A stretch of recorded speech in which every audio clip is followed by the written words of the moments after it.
નમસ્તે વિદ્યાર્થી મિત્રો, જય શ્રી કૃષ્ણ.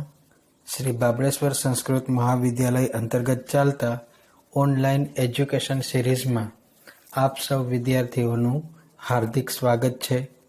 વિદ્યાર્થી મિત્રો, આપણે ઉત્તર મધ્યમાં ધોરણ 12માં અંગ્રેજી વિષયમાં પહેલાં 4 યુનિટ એને વ્યવસ્થિત સમજ્યા. આપણું જે 5મું યુનિટ જે આજે આપણે શરૂ કરવા માટે જઈ રહ્યા છીએ, આ યુનિટ એ ખરેખર અમેઝિંગ, આશ્ચર્યજનક અને નવાઈ પમાડે એવી કેટલીક બાબતોનો રસથાળ લઈ અને આવી રહ્યું છે.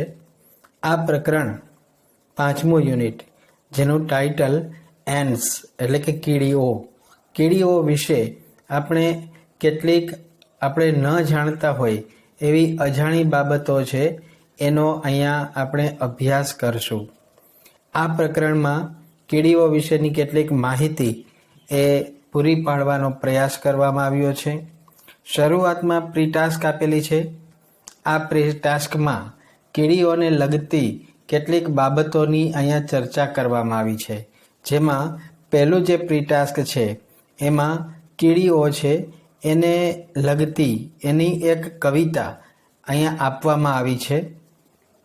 આ કવિતા એ કીડીઓના સંદર્ભમાં આપેલી છે. શરૂઆતમાં એવું કહે છે કે વર્કિંગ એન્ટ્સ એટલે કાર્યરત કીડીઓ.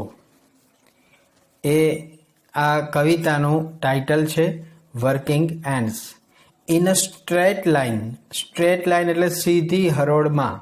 In a straight line we walk, અમે સીધી હરોળમાં, સીધી પંક્તિમાં ચાલીએ છીએ.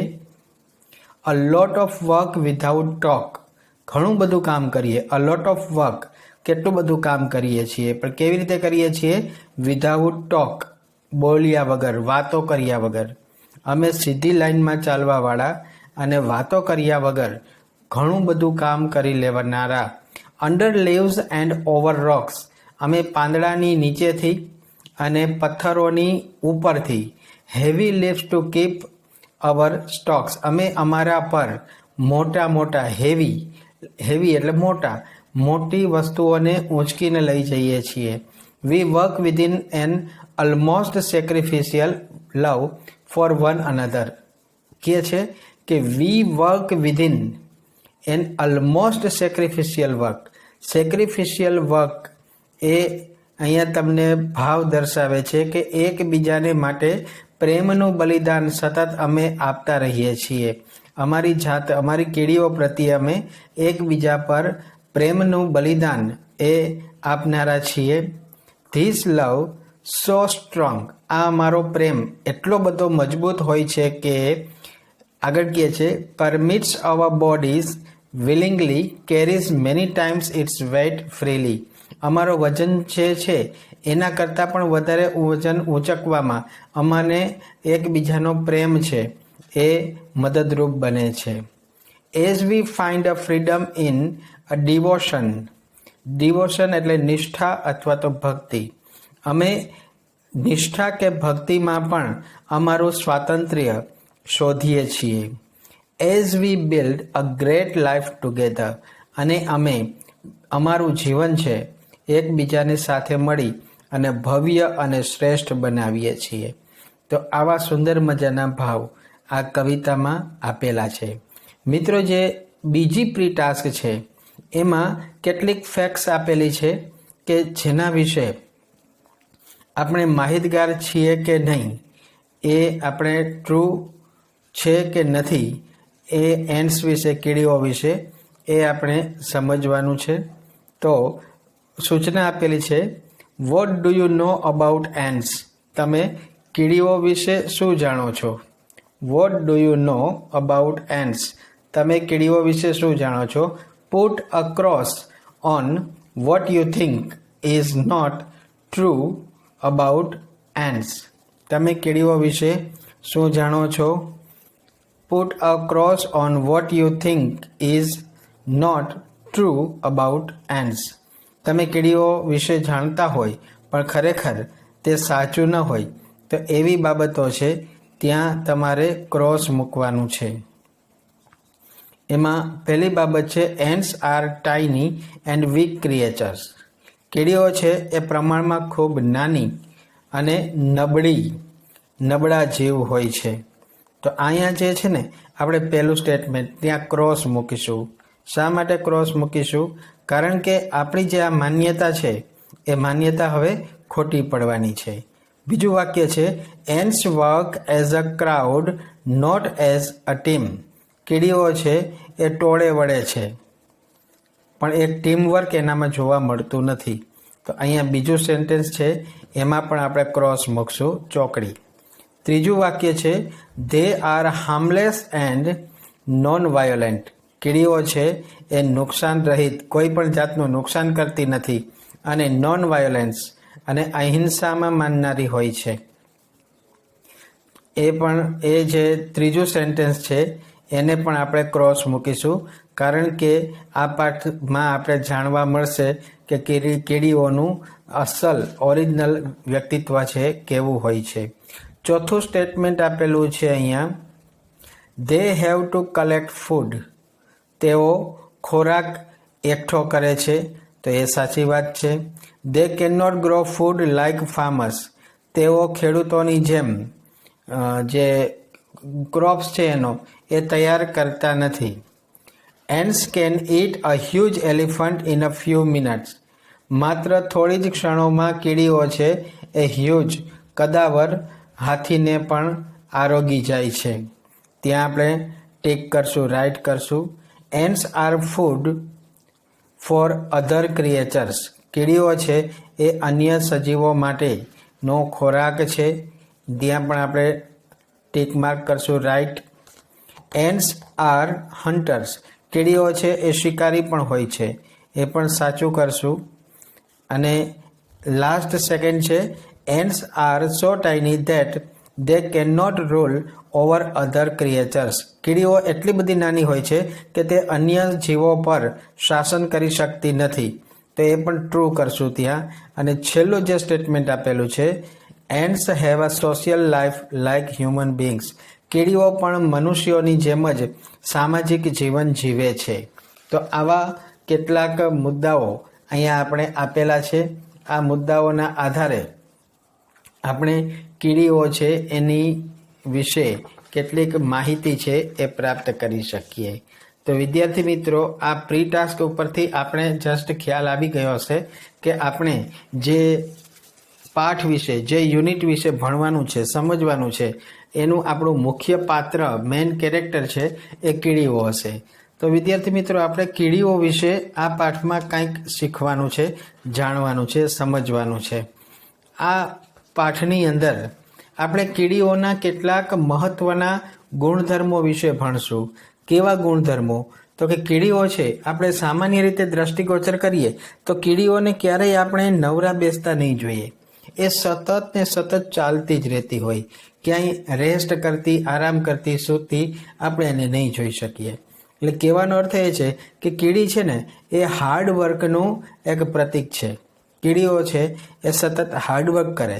બીજું કે કીડીઓ છે એ યુનિટીનું પણ એક પ્રતીક માનવામાં આવે છે, કારણ કે કીડીઓ છે એ એક સાથે અનેક કીડીઓ સાથે મળી અને કામ કરતી જોવા મળે છે.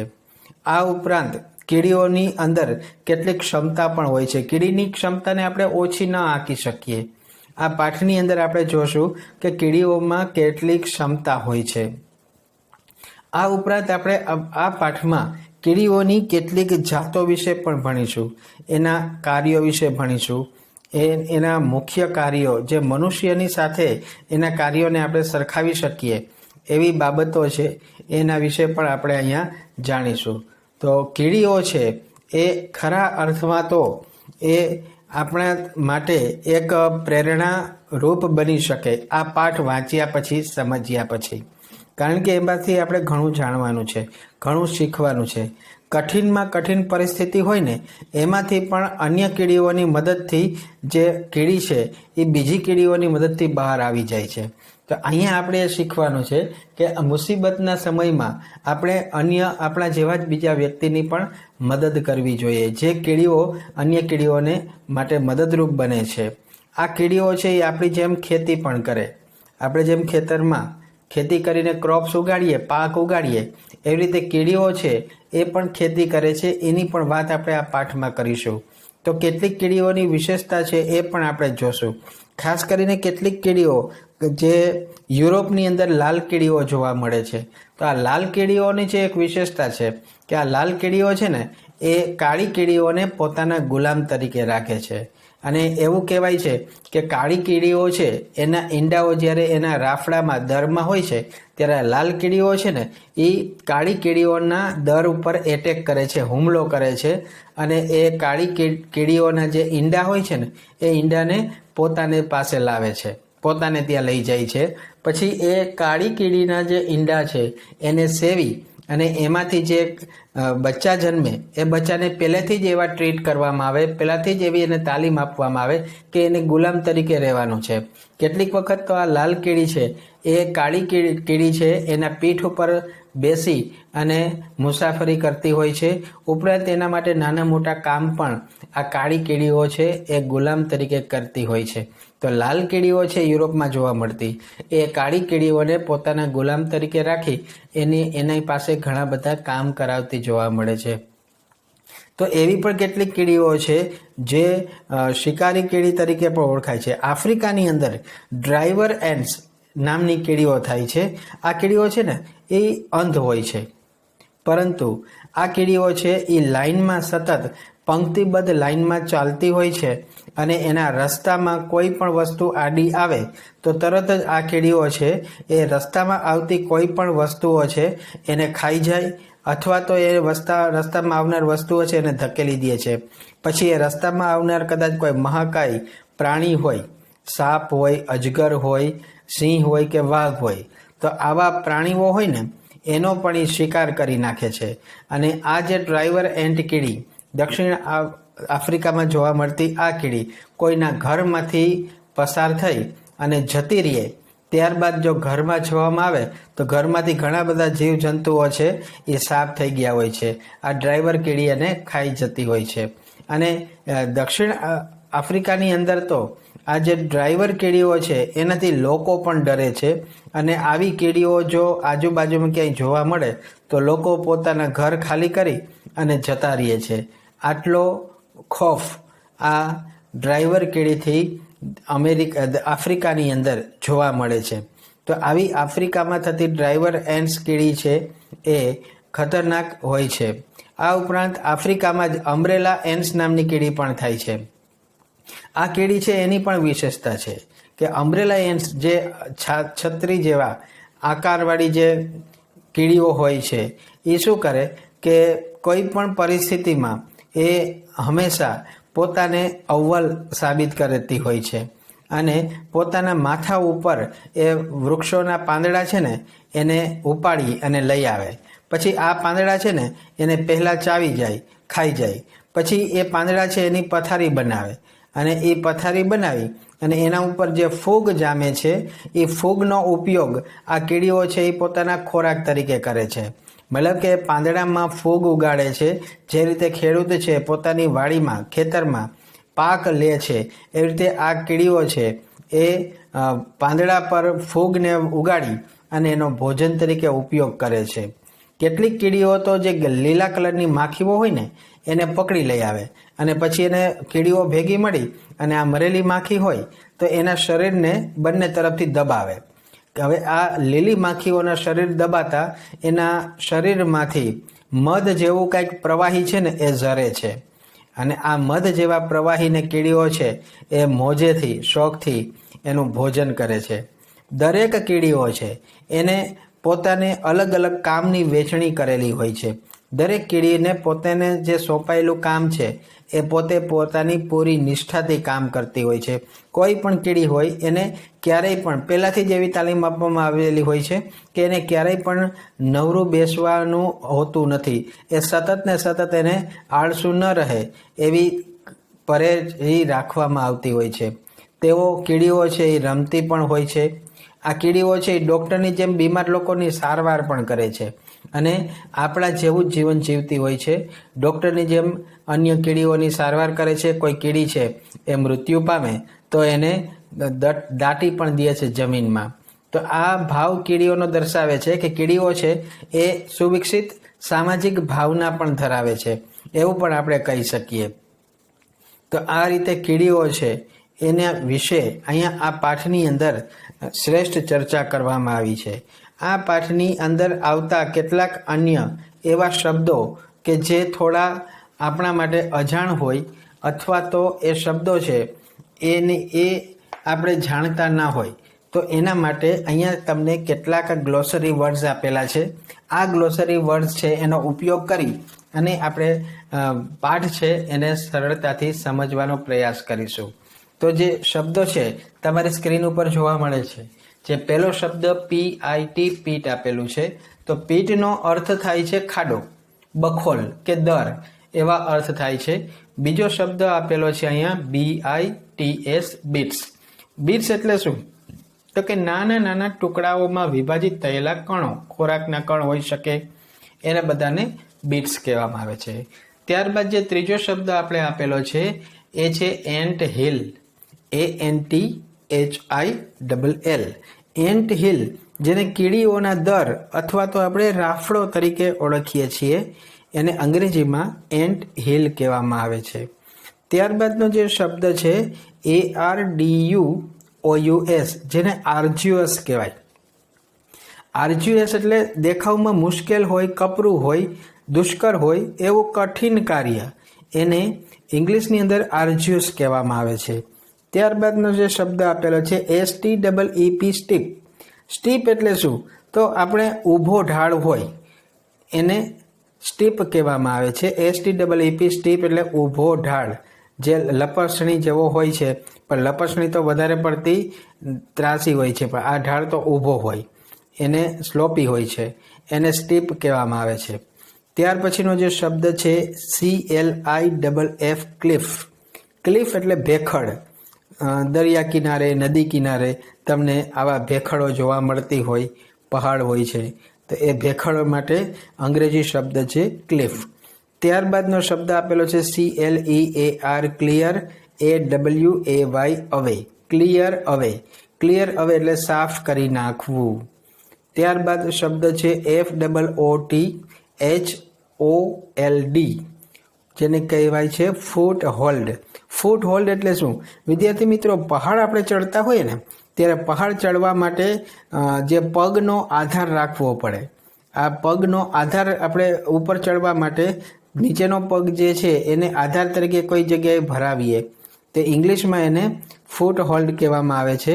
કે ઉપર ચઢાણ કરવા માટે પગ રાખવાનો જે આધાર છે એને ફૂટ હોલ્ડ કહેવાય છે. ત્યારબાદ અમેઝિંગ શબ્દ આવે છે AMAZING, અમેઝિંગ. અમેઝિંગ એટલે કે આશ્ચર્ય પમાડે તેવું. ત્યારબાદ શબ્દ છે ક્રિએચર, CREATURE ક્રિએચર. ક્રિએચર એટલે કોઈ સજીવ થાય, પ્રાણી થાય કે કોઈ પ્રાણી, સજીવ પ્રાણી, એના માટે ક્રિએચર શબ્દ વાપરવામાં આવે છે. ત્યારબાદ ચ્યુડ અપ, CHEWED ચ્યુડ અને UP અપ. ચ્યુડ છે એનો જે મૂળભૂત શબ્દ છે એ CHEW છે, ચ્યુ. ચ્યુનો અર્થ થાય ચાવવું, અને ચ્યુડ અપ એટલે ચાવી જાય છે, ખાઈ જાય છે. ત્યારબાદ એક શબ્દ આપેલો છે FEROCIOUS, ફેરસિયસ. ફેરસિયસ એટલે વિકરાળ, મોટા સ્વરૂપનું, કદમાં મોટું હોય, એને ફેરસિયસ કહેવામાં આવે છે. ત્યારબાદ શબ્દ છે SWALLOW, સ્વેલો. સ્વેલો એટલે ઓગાળી જવું, ગળી જવું એવા અર્થ થાય. જેમ આપણે બીમાર પડીએ ને કેમ દવાઓ છે, ટેબ્લેટ છે, ગોળીઓ, કેપ્સ્યુલ, એને આપણે ચાવતા નથી પણ સીધા પેટમાં પધરાવી દઈએ છીએ ચાવ્યા વગર, એને કહેવાય સ્વેલો. કેટલાક પ્રાણીઓ એવા હોય છે કે જેના જડબામાં દાંત આવેલા હોતા નથી, એટલે ખાસ કરીને બ્લુ વેલ છે, તો એના જડબામાં પણ દાંત ના હોય ચાવવા માટેના, એ સીધા પાણીનો મોટો ફ્લો હોય એને સીધું પોતાના પેટમાં ઉતારી લે છે. આ ક્રિયાને કહેવાય સ્વેલો, ઓગાળી જવું, ગળી જવું. અંગ્રેજીમાં એના માટે શબ્દ છે સ્વેલો. ત્યારબાદ શબ્દ આપેલો છે ટૂક ટુ, TOOK ટૂક અને TO2 ટૂક ટુ. ટૂક ટુ એટલે શરૂઆત કરી. અહીંયા ભૂતકાળનું રૂપ છે, શરૂઆત કરવી નહીં. TAKE ટેકનું ટૂંક કરી નાખ્યું છે, ભૂતકાળનું રૂપ છે ટૂક ટુ, શરૂઆત કરી એવો અર્થ અહીંયા કરવો. ત્યારબાદ શબ્દ આપેલો છે ડોમેસ્ટિકેટ, DOMESTICATE, ડોમેસ્ટિકેટ. ડોમેસ્ટિકેટ ઇટ મીન્સ કે ઉછેરવું, પાળવું એવો અર્થ થાય. ત્યારબાદ શબ્દ છે INDOLENT, ઇન્ડોલેટ. ઇન્ડોલેન્ટ છે એનો મિનિંગ થાય આળસુ, સુસ્ત, સુસ્તીવાળું. ત્યારબાદ શબ્દ છે RELISH, રેલિશ. રેલિશનો અર્થ થાય કે ખાવા પીવાની વસ્તુ છે એની મજા માણવી, એને રેલિશ કહેવામાં આવે છે. ત્યારબાદ AMBUSH, એમ્બશ. એમ્બશનો મિનિંગ થાય હુમલો કરવો, એટેક કરવો, પ્રહાર કરવો એવો અર્થ થાય. એમ્બશ પછી નવો શબ્દ છે ABDUCT, એબડક્ટ. એબડક્ટ એટલે કોઈનું અપહરણ કરવું, બળજબરીપૂર્વક કોઈને હટાવવું, જગ્યાએથી અપહરણ કરવું કે હટાવવું એવો અર્થ અહીંયા એબડક્ટનો કરવામાં આવે છે. ત્યારબાદ કમ્પેલ્ડ આપેલો છે COMPELLED, કમ્પેલ્ડ. કમ્પેલ્ડ એટલે બળજબરીપૂર્વક. અને એના પછીનો શબ્દ ડ્રગરી છે, DRUDGERY, ડ્રજરી. ટુ ડ્રજ એટલે મજદૂરી કરવી, અને ડ્રજરી એટલે મજૂરી, હાર્ડવર્ક, એને કહેશું મજૂરી. એને અંગ્રેજીમાં ડ્રજરી કહેવામાં આવે છે. ત્યાર પછીનો શબ્દ છે ઓન ધ મૂવ, ONTHEMOVE,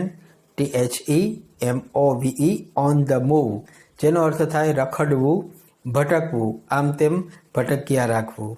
પછીનો શબ્દ છે ડેવર, DEVOUR, ડેવર એટલે ખાઈ લેવું, ભરખી જવું, ચટ કરી જવું એવો અર્થ થાય. અને છેલ્લો શબ્દ એક આપેલો છે flea, FLEE, flea. Flea it means ભાગી જવું. તો આ કેટલાક ગ્લોસરી વર્ડ્સ છે કે જેનો ઉપયોગ કરી અને આપણે પાઠને સમજશું. તો ફરી પાછા જ્યારે આપણે મળશું ત્યારે આપણે પાઠને વ્યવસ્થિત સમજીશું. ત્યાં સુધી સૌ વિદ્યાર્થી મિત્રોને જય શ્રી કૃષ્ણ. જય શ્રી કૃષ્ણ વિદ્યાર્થી મિત્રો. શ્રી બાબળેશ્વર સંસ્કૃત મહાવિદ્યાલય અંતર્ગત ઓનલાઈન સિરીઝમાં આપ સૌનું હાર્દિક સ્વાગત છે. વિદ્યાર્થી મિત્રો, આપણે શાસ્ત્રી પ્રથમ FYBAમાં એક યુનિટ જોઈ ગયેલા, વેલ ઇન્ટેન્શન પેરેન્ટ્સનું. હવે બીજું યુનિટ જે છે એ આપણે શરૂ કરવા જઈ રહ્યા છીએ. આપણું બીજું યુનિટ જેનું ટાઇટલ છે મિથાઇલ બ્રોમાઇડ. મિથાઇલ બ્રોમાઇડ એક એવું રાસાયણિક સંયોજન છે કે જે ટોક્સિક એટલે કે વિષ કે ઝહેરના નામે ઓળખાય છે.